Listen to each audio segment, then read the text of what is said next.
Olá para você que está em casa, o Vida Saudável está no ar, mais uma vez sendo realizado, respeitando as medidas de segurança, os protocolos sanitários, enfim. Por aqui todas as nossas entrevistas seguem sendo realizadas virtualmente. No programa de hoje a gente vai falar sobre doação de órgãos e tecidos, uma ação tão generosa que é capaz de salvar a vida de milhares de pessoas. A gente vai saber como é que a pandemia do novo coronavírus impactou na diminuição da captação e na realização de transplantes aqui no nosso estado. Você vai conhecer como é que funciona a OPO, a Organização de Procura de Órgãos, que coordena esse trabalho junto às famílias e os potenciais doadores aqui no nosso estado. Também vai conhecer a história de Castelo Casado, empresário potiguar, que há 2 anos está na fila de espera por um rim. Tudo isso no nosso Vida Saudável. Daqui a pouquinho, então, a gente tá de volta.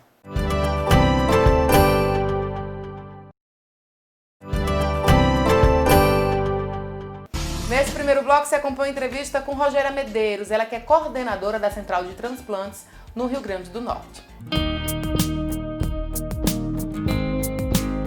Gente, a pandemia também trouxe consequências para quem está à espera de um órgão aqui no nosso estado. Segundo um levantamento do Departamento de Estatísticas da UFRN, esse número de transplante caiu 81% entre os meses de abril e junho, se a gente comparar com esse mesmo período em 2019. Para falar sobre esse assunto aqui com a gente, eu convidei Rogéria Medeiros, ela que é coordenadora da Central de Transplantes aqui do nosso estado, e vai explicar para a gente quais são os motivos que levaram a essa diminuição dos transplantes aqui no estado. Tudo bom, Rogéria, com você? Tudo bem, olá Luísa, olá a todos. Como você já anunciou, houve uma redução significativa no número de doações no nosso estado. Isso se deve sim também à pandemia, mas essa não foi só um motivo, tá? Até porque a pandemia aconteceu em todo o país, mas no Rio Grande do Norte houve uma redução mais significativa do que em outros estados do país. Então, não é só a pandemia que levou a essa redução. Houve também um número muito elevado das negativas das famílias à doação. O isolamento social reduziu bastante o número de potencial doadores, que são pessoas que previamente estão rígidas e por algum motivo agudo, abrupto, levaram ela à morte encefálica, que nossos principais doadores são vítimas de armas de fogo, de acidentes automobilísticos, e com o isolamento social houve uma redução importante, significativa desses pacientes, que são nossos possíveis doadores. Mas esse impacto foi a nível nacional, houve realmente uma redução de potenciais doadores a nível nacional. Mas as negativas, ou seja, dentro desses potenciais doadores, os que a gente chegam a entrevistar, o número de negação da família também foi muito elevado. Então, além de reduzir a oferta de possíveis doadores, houve também uma falta de consciência, de esclarecimento, de informação das famílias, que é um momento realmente muito difícil e particular de cada família. E nesse momento você já tem uma informação de que o seu ente gostaria de ser doador, você já saber como é que funciona o transplante, todo o processo de transplante, isso facilita a aceitação, a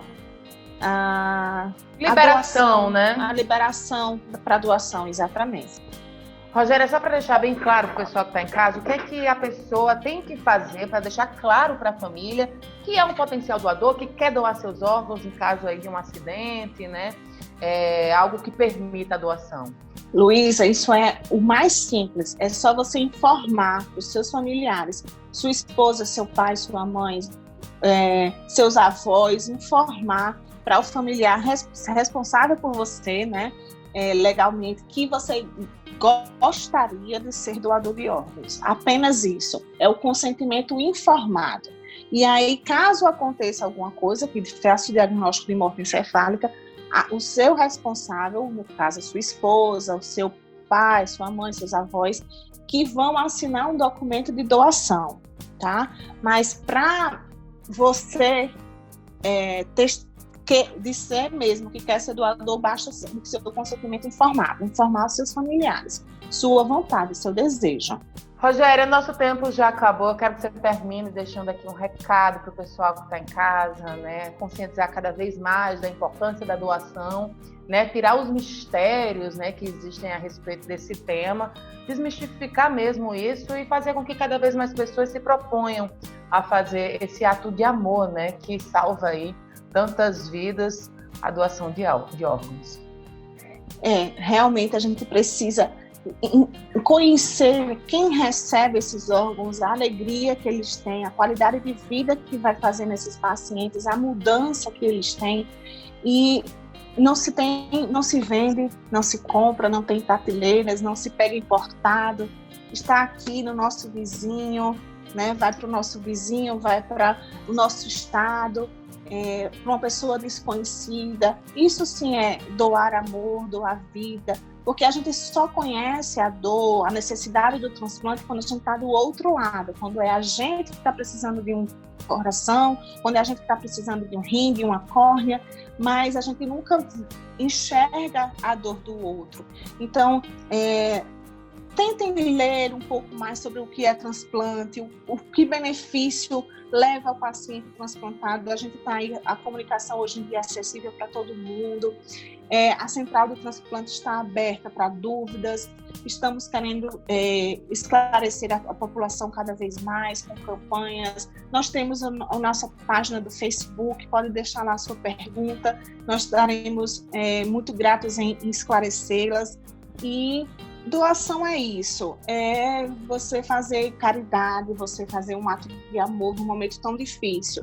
Então, basta você dizer, eu gostaria de ser doador, eu quero ser doador, né?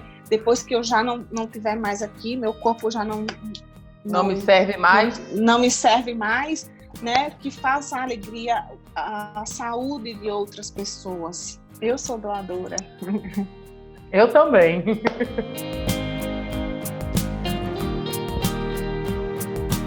Não sai daí que daqui a pouquinho Vida Saudável tá de volta. Até já!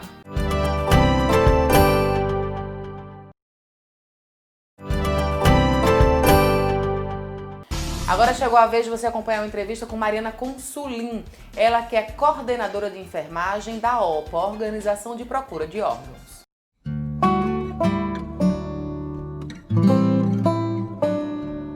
Nosso principal hospital que capta esses órgãos para doação é o Hospital Valfredo Gurgel, e é lá onde funciona a OPO, a Organização de Procura de Órgãos. Pois é, que faz uma busca ativa para que as pessoas que estão precisando de um órgão, né, possam logo ser notificadas, bem como, né, agilizar junto à família desse doador. Para falar sobre esse assunto, eu convidei aqui Mariana Consulim, ela que é enfermeira, coordenadora de enfermagem da OPO. Tudo bom, Mari, com você? Oi, tudo bem, Luísa? Bom dia. Bom dia. Eu queria que você começasse falando, a OPO ela foi instalada em 2010, né? E aí, desde então, a quantidade, né, o número de transplantes aumentou bastante, né? Já que a gente teve esse órgão responsável para fazer isso. Queria que você falasse como era antes e o que mudou tanto, né, na estrutura mesmo do hospital, desse setor aí de transplante, com a instalação da OPO aqui no Rio Grande do Norte. Isso, assim, a OPO, ela veio justamente para, vamos dizer assim, organizar e colocar todo esse processo num único lugar, né, feito por um único grupo de pessoas, né, para que isso pudesse ficar um fluxo mais organizado. Antes, cada hospital fazia de uma forma e a gente perdia muitos pacientes com isso, né, até porque a OPO, ela vem também para orientar essas equipes dos hospitais na condução desses pacientes, né, desses possíveis doadores. Então, assim, hoje a gente realmente tem essa condição, né, com o nosso grupo de funcionários, né, somos no momento 7 enfermeiros, 5 técnicos de enfermagem e uma médica coordenadora. Então esse grupo ele consegue fazer essa função de busca ativa, manutenção desses potenciais doadores, né, até a entrevista familiar, né, com as famílias desses potenciais doadores, como também a parte da captação. Então, a gente conseguiu colocar num único lugar, num único órgão, né, todo um fluxo. Então, isso facilitou muito, porque com essa busca ativa, a gente consegue estar sempre inteirada dos pacientes que nós temos, tanto no Valfrido Gurgel, como em todos os outros hospitais, já que a OPA ela atende todos os hospitais públicos e privados de Natal. Ô Mari, também queria que você falasse um pouco como é que funciona, né, esse contato com as famílias, né? Porque são vocês que fazem esse primeiro contato, mais ou menos explicam para a família, né, sobre o tipo de morte e a possibilidade de transplante. Isso. Na verdade, o ideal, se a gente fosse traçar um ideal, seria que a gente tivesse acesso a essa família desde o início, desde quando se suspeita que aquele paciente possa estar em morte encefálica, né? Que seria o pontapé inicial para a gente pensar numa doação, tá? Então, assim, seria o ideal para que a gente pudesse inserir a família em todo o processo, né, explicando para a família o que vai ser feito, quais são as etapas, para, ao final do processo, a gente realmente já ter uma relação de confiança com essa família, né, uma interação com a família, né, e também porque é um direito da família ter acesso às informações do seu parente, enquanto ele está internado no hospital. Então, o ideal seria que a gente tivesse esse contato bem lá no início. Muitas vezes isso não é possível, mas quando a gente tem contato com a família, é explicado para a família todo o processo, né, que o paciente passou para o diagnóstico da morte encefálica, e aí a gente coloca para a família, né, desde que aquele paciente tenha condições, a possibilidade da doação, né, porque a doação, ela é uma decisão da família. Então, a gente coloca para a família essa possibilidade, né? Uhum. Vamos esclarecer, porque talvez o número de negativas, que é um assunto que a gente fala já, vamos esclarecer para o pessoal que está em casa o que é a morte encefálica, porque talvez essa dúvida, né, que ainda é tão presente, impeça muitas vezes de fazer a doação, né, porque a gente não tem ainda essa consciência do que seria exatamente a morte encefálica. Isso. A morte encefálica, que algumas pessoas mais popularmente, né, chamam de morte cerebral, que não está errado, de todo errado, né? Mas, vamos dizer assim, tecnicamente, a gente falando, seria o termo mais correto, morte encefálica. É quando o paciente ele apresenta algum evento cerebral, né? Ou seja, que evento é esse? Um trauma, um AVC, ou seja, algum acometimento cerebral e que leve à morte desse cérebro. Então, os exames que nós fazemos, né, que os médicos eles fazem para o diagnóstico da morte encefálica, visam justamente comprovar o não funcionamento cerebral, ou seja, o cérebro ele morre por completo. E o cérebro comanda todas as funções do nosso corpo, né? As pessoas têm um apego muito grande ao coração, mas quem nos dá vida é o cérebro. Quem comanda tudo do nosso corpo é o cérebro. Então, uma vez que ele não funciona mais, uma vez que ele morre, então nós não temos mais vida, né? Não é possível. A gente consegue manter aquele paciente após uma morte encefálica com os seus órgãos funcionando através de meios artificiais, como aparelhos, medicações, etc.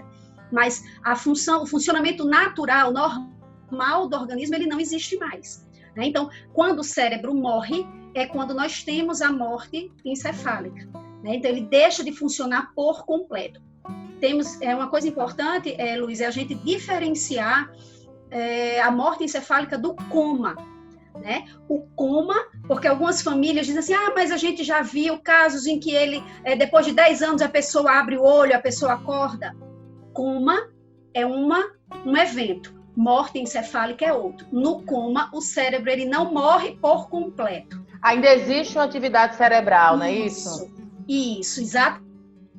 Ou seja, parte do cérebro daquela pessoa deixou de funcionar, mas outra parte continua funcionando, certo? Então, a gente não pode afirmar que aquele paciente teve uma morte encefálica, né? É diferente quando realmente o cérebro ele deixa de funcionar por completo. E aí sim você tem determinada morte encefálica. E ela é irreversível, né? Infelizmente, não existe nada que se possa fazer, nem medicamentos, nem procedimentos, enfim, cirúrgicos, exames ou qualquer outra coisa que a gente possa fazer para que esse cérebro volte a funcionar, né? Então, realmente é uma condição irreversível e caracteriza a morte daquela pessoa.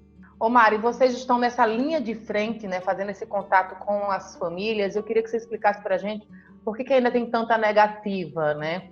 Porque, claro, existe o desconhecimento, mas muitas vezes o paciente ele deixa claro para a família, né, pede para ser doador, mas ainda existe, não sei, um apego ao corpo, um medo da pessoa acordar, não sei.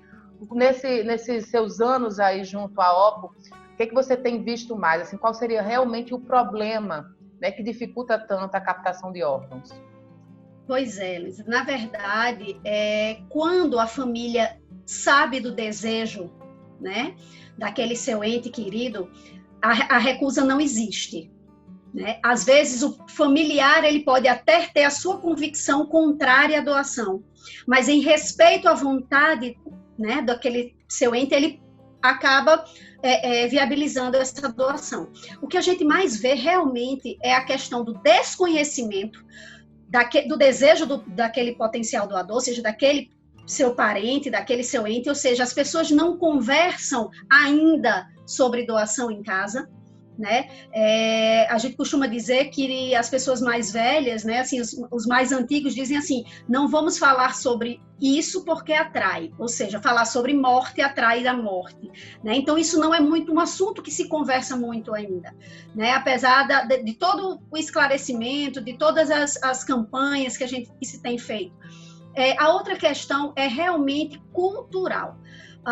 O latino, né, nós brasileiros e o latino de uma forma geral, ele tem um apego muito grande ao corpo, né? Nós temos uma ligação, e tanto é que nós temos o hábito de velar, né? Às vezes velórios longos. Então, assim, nós somos muito apegados a essa questão. E junto a isso, caminhando ali juntinho, tem a convicção religiosa, né? Embora, eu quero deixar claro que nenhuma religião é contrária à doação de órgãos. Certo? Nenhuma religião. Até porque todas as religiões pregam o bem, pregam a solidariedade, pregam o altruísmo. Então, assim, elas não são contrárias, mas por uma questão realmente pessoal, né? Ligado à religião, por crenças mesmo pessoais. Né? Então, realmente existe ainda essa ligação muito grande. Então, andam lado a lado a questão do apego ao corpo e da crença religiosa. Queria só que você, por último, deixasse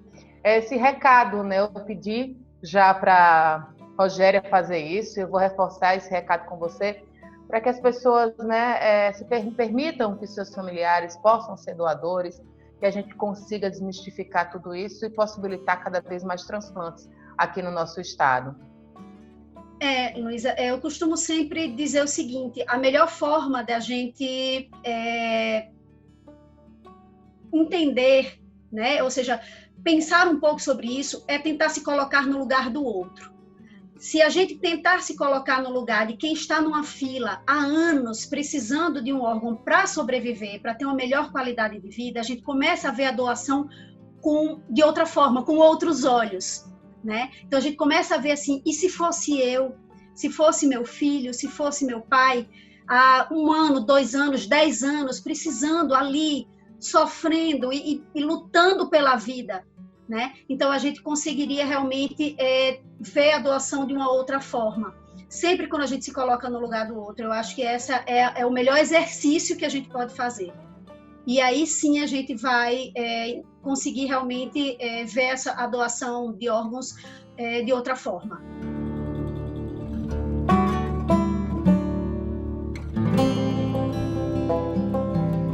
O Vida Saudável não terminou ainda, fica por aqui, ainda tem mais um bloco. Até já!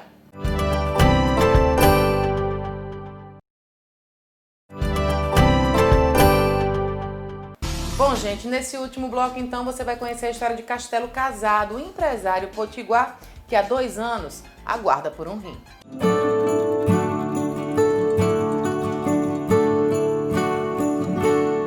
Bom, gente, para falar sobre essa necessidade do transplante, de se tornar um doador, né, da necessidade que se tem de você autorizar a sua família ao transplante de órgãos, a doação de órgãos, claro, ninguém melhor do que alguém que está na fila de espera por um rim. Nesse caso aqui é o nosso amigo Castelo Casado, um empresário, que já está há 2 anos aí aguardando um rim. Tudo bom aí, Castelo? Estou vendo que você está num local aí bem específico, né? Já fazendo a hemodiálise, correto? Já estou aqui com minha segunda família.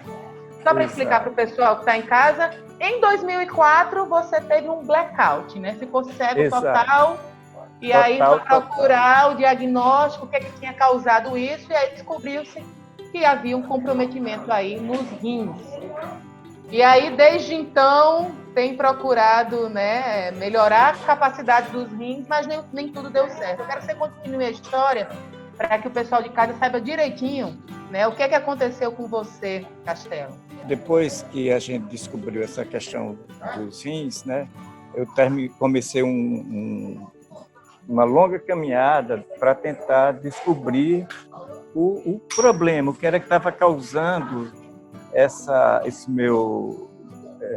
minha paralisação renal, né? E não conseguimos descobrir.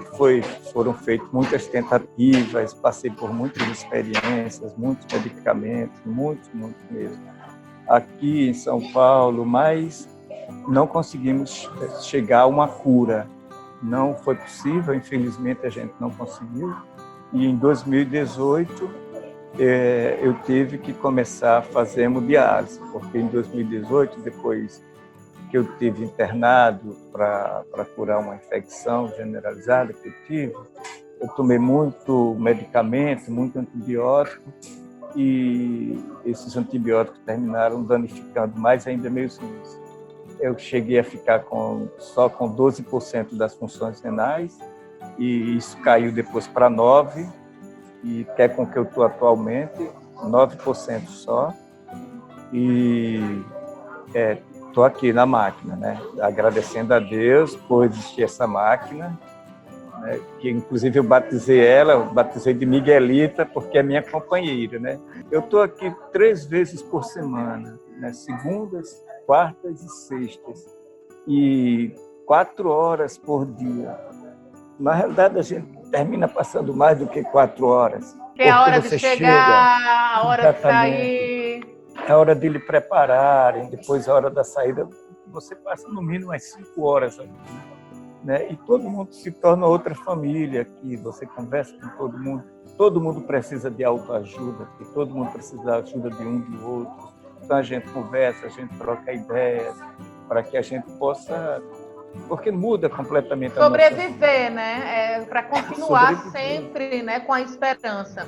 Deixa eu só falar com o pessoal que aí você foi diagnosticado então com glomerulonefrite progressiva aguda padrão tipo 1. O nome da doença é imenso, mas assim, resumindo mesmo, é uma autodestruição das células renais, né? E 1 para 1 milhão de pessoas é que tem uma doença como essa, uma doença autoimune, sem tratamento, sem cura, e realmente a única alternativa que você teve foi utilizar as máquinas de hemodiálise. E logo em seguida você entrou para a fila de transplante, né? Aí é onde a gente precisa falar dessa expectativa, né, de arrumar uma pessoa compatível. Que primeiro a gente vai na família, né? E não foi possível, né? Aí na sua família. Não foi. Todos fizeram os exames, todo mundo, né? E não foram compatíveis comigo. E depois dessa tentativa, né? Aí você entra para a fila de espera, já que você não teve na sua família, né? Alguns amigos meus até se comprometeram, me ligaram, oferecendo e tal, sabe? O que eu agradeci muito. Mas o psicológico da gente termina deixando a gente meio assim, numa indecisão terrível. Porque se você recebe o rim de uma pessoa viva, você passa o resto da sua vida com medo, preocupado daquela pessoa ter alguma coisa, vir a ter alguma coisa, e precisar do rim para salvar alguém da família dele, e a gente está com esse rim, poderia estar salvando aquela pessoa. O psicológico é muito complicado. Você psicologicamente se sente meio assim, sabe? Por isso que é tão importante a questão das pessoas serem doadores de órgãos, para que a fila vá diminuindo sempre. Já são 2 anos, né, na expectativa 2 de anos, aparecer alguém compatível. Como é que está aí o Exatamente. ânimo para continuar nessa fila, Castelo? Então, está muito legal, porque esse mês passado agora, nós tivemos 2 notícias maravilhosas, 2 amigas nossas, Ana Maria e Valéria, que elas receberam, elas conseguiram o transplante, né? Ana Maria é uma menina, uma senhora já de seus 70 anos de idade, né, e conseguiu rir, está toda feliz, recomeçou a vida, ganhou uma vida nova, né? E Valéria é uma menina, uma garota de 20 e poucos anos. Valéria deve ter 24, 25 anos no máximo, entendeu? E estava aqui com a gente também, ela entrou quase que igual comigo há 2 anos, né, e conseguiu. E está muito feliz, tá? Outra vida, né? Outra vida mesmo. Então, é uma outra chance que Deus dá para a gente.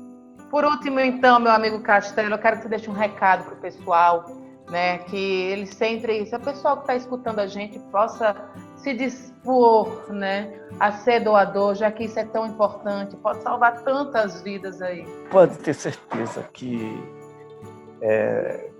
salva vidas, e como salva, viu? Porque a gente aqui, por mais que diga tem a máquina, a gente está bem, não está, porque a gente tem a vida completamente alterada.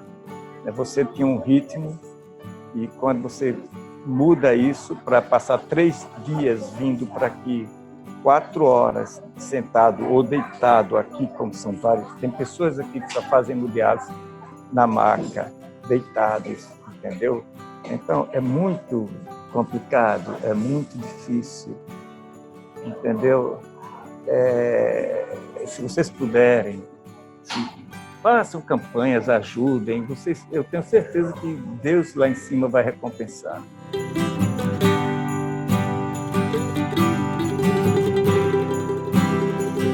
O Vida Saudável dessa semana vai ficando por aqui. Obrigada pela companhia e, se puder, fique em casa.